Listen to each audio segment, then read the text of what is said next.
ई शिक्षा कोर्स का trial period हुआ समाप्त। ऑनलाइन हाजिरी नहीं तो वेतन नहीं, नई व्यवस्था 1 सितंबर 2024 से हुआ लागू। नमस्कार और आदाब आप तमाम दर्शक बंधुओं को, मैं हूं एसके चौधरी। दोस्तों, बिहार के तमाम शिक्षकों के ऑनलाइन हाजिरी संबंधी एक अहम पत्र जारी कर दिया गया है और उस पत्र के अनुसार शिक्षकों पर शिकंजे कस दिए गए हैं, जिसके अंतर्गत यह व्यवस्था लागू कर दी गई है कि किसी भी कारण से अगर शिक्षकों का ऑनलाइन हाजिरी नहीं बन पाता है तो उनका वेतन का भुगतान नहीं हो पाएगा। और यह पत्र एसीएस डॉक्टर एस सिद्धार्थ द्वारा जारी कर दिया गया है। विभिन्न बिंदुओं का उल्लेख किया गया है शिक्षकों के ऑनलाइन अटेंडेंस के बारे में और साथ ही साथ कुछ राहत प्रदान करने की भी इस पत्र में उल्लेख किया गया है। इससे पहले कि आखिर इस पत्र में क्या कुछ उल्लेख किया गया है, शिक्षकों के ऊपर क्या कुछ शिकंजे कसे गए हैं और साथ ही साथ शिक्षकों को क्या कुछ राहत देने की कोशिश की गई है,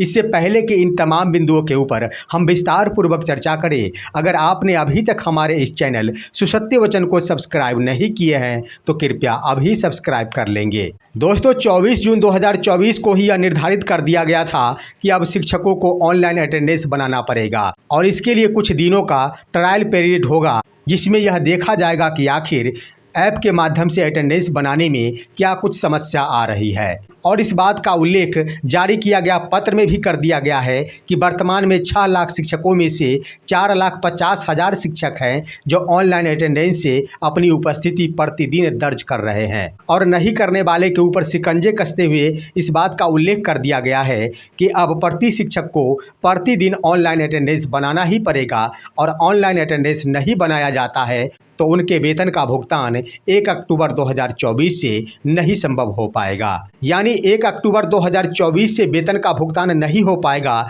इसका अर्थ यह स्पष्ट हो गया कि सितंबर महीना का ही वेतन का भुगतान 1 अक्टूबर 2024 से होगा। तो हर हाल में 1 सितंबर 2024 से शिक्षकों को सजगता पूर्वक ऑनलाइन अटेंडेंस बनाना पड़ेगा। और साथ ही साथ जारी किया गया पत्र में इस बात का उल्लेख कर दिया गया है कि शिक्षकों को 1 सितंबर 2024 को एक बार फिर से ऐप को डाउनलोड करना होगा और अपने अपने टीचर आईडी और पासवर्ड के माध्यम से ऑनलाइन अटेंडेंस बनाना शुरू कर दिया जाएगा। वहीं दोस्तों, जिन शिक्षकों के पास में अगर टीचर आईडी नहीं है या फिर जिन्होंने अपना टीचर आईडी भूल गए हैं, उनके लिए कहा गया है कि प्रधानाध्यापक द्वारा स्कूल एडमिन के माध्यम से तमाम शिक्षकों का टीचर आईडी प्रदान किया जा सकता है, उपलब्ध कराया जा सकता है। उसके आधार पर तमाम शिक्षक अपना अपना ऑनलाइन अटेंडेंस बना सकते हैं। वहीं दोस्तों, इस पत्र में इस बात का भी उल्लेख कर दिया गया है कि शिक्षक चाहे तो अपने मोबाइल से ही ऑनलाइन अटेंडेंस प्रतिदिन बना सकते हैं या फिर प्रधानाध्यापक के मोबाइल से भी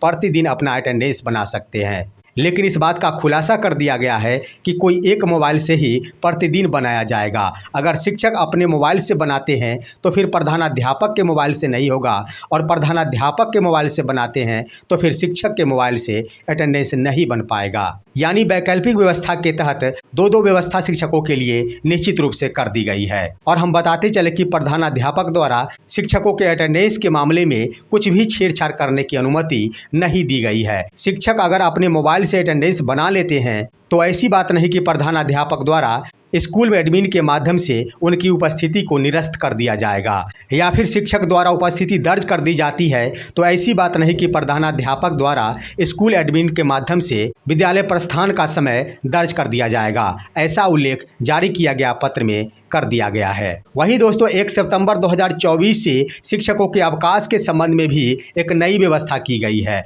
जिसके अंतर्गत ऐप पर शिक्षकों के अवकाश संबंधी सूचना प्रधानाध्यापक को देनी होगी और इसकी सूचना प्रधानाध्यापक द्वारा स्कूल एडमिन के माध्यम से जिन शिक्षकों द्वारा जो भी अवकाश लिया गया है उन शिक्षक के सामने उस अवकाश को अंकित किया जाएगा। वहीं दोस्तों, इस बात का भी उल्लेख कर दिया गया है कि बिना आवेदन का प्रधानाध्यापक द्वारा कोई भी अवकाश स्वीकृत नहीं किया जाएगा। भौतिक रूप से उपलब्ध कराया गया आवेदन को स्वीकृति के उपरांत ही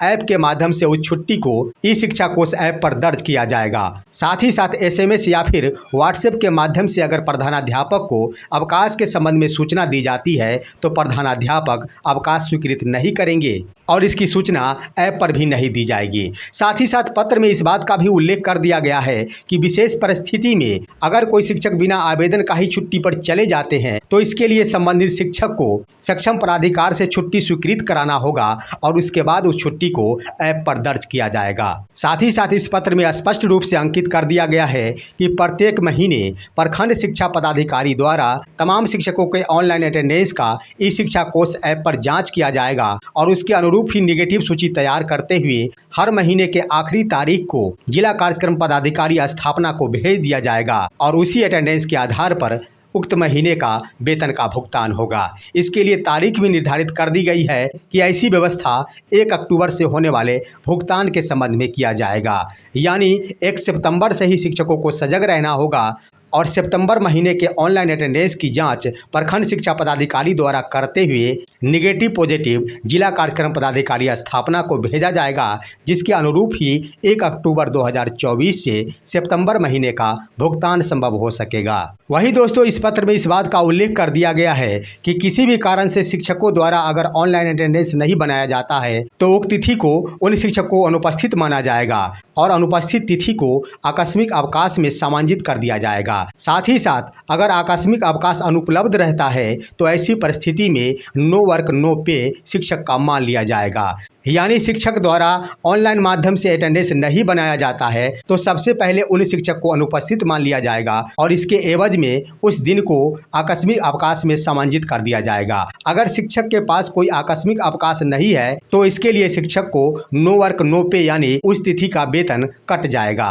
और साथ ही साथ राहत प्रदान करने के क्रम में इस बात का उल्लेख कर दिया गया है कि किसी भी कारण से मोबाइल ऐप के समस्या के कारण या फिर किसी अन्य बड़े स्तर के समस्या के कारण अगर शिक्षकों द्वारा ऐप के माध्यम से ऑनलाइन अटेंडेंस नहीं बना पाया जाता है तो ऐसी परिस्थिति में विद्यालय में भौतिक रूप से उपस्थिति के आधार पर वेतन का भुगतान किया जाएगा। यानी इसका अर्थ हो गया कि अगर शिक्षक मोबाइल ऐप के माध्यम से ऑनलाइन अटेंडेंस नहीं बना पाते हैं तो निश्चित रूप से प्रखंड शिक्षा पदाधिकारी द्वारा इसकी गणना की जाएगी। उस समय प्रधानाध्यापक द्वारा यह सूचित किया जाएगा कि विद्यालय में उक्त तिथि को शिक्षक उपस्थित थे परंतु ऐप की समस्या के कारण या फिर किसी विशेष प्रकार की समस्या के कारण ऐप के माध्यम से उपस्थिति नहीं बन पाई थी तो ऐसी परिस्थिति में उक्त तिथि का वेतन का भुगतान संभव हो सकेगा। वहीं दोस्तों एसीएस डॉक्टर एस सिद्धार्थ द्वारा जारी किया गया पत्र में विद्यालय में उपस्थिति के लिए समय के अनुपालन के संबंध में इस बात का जिक्र किया गया है कि सामान्य प्रशासन विभाग द्वारा जारी किया गया पत्र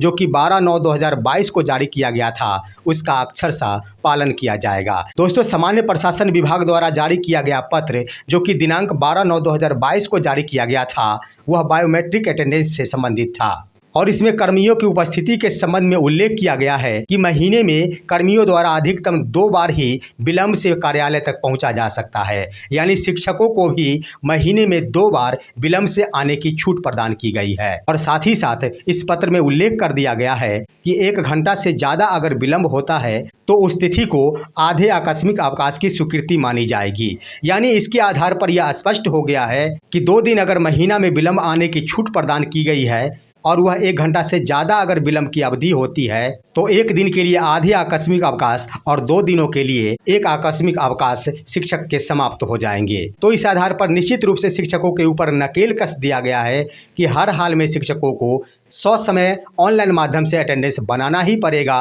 शिक्षकों की छुट्टी अब ऐप पर दर्ज होगा और अनुपस्थित रहने की स्थिति में किसी भी सूरत में शिक्षकों के वेतन का भुगतान संभव नहीं हो सकेगा। फिलहाल आज की खबर बस इतना ही। इन तमाम बिंदुओं पर आप सभी का क्या राय है आप अपनी राय भी कमेंट के माध्यम से अवश्य दीजिएगा। हमारे इस वीडियो को लाइक करते हुए तमाम दोस्तों के पास शेयर अवश्य कीजिए और अब दीजिए अपने ही दोस्त SK चौधरी को इजाज़त। जय हिंद जय भारत।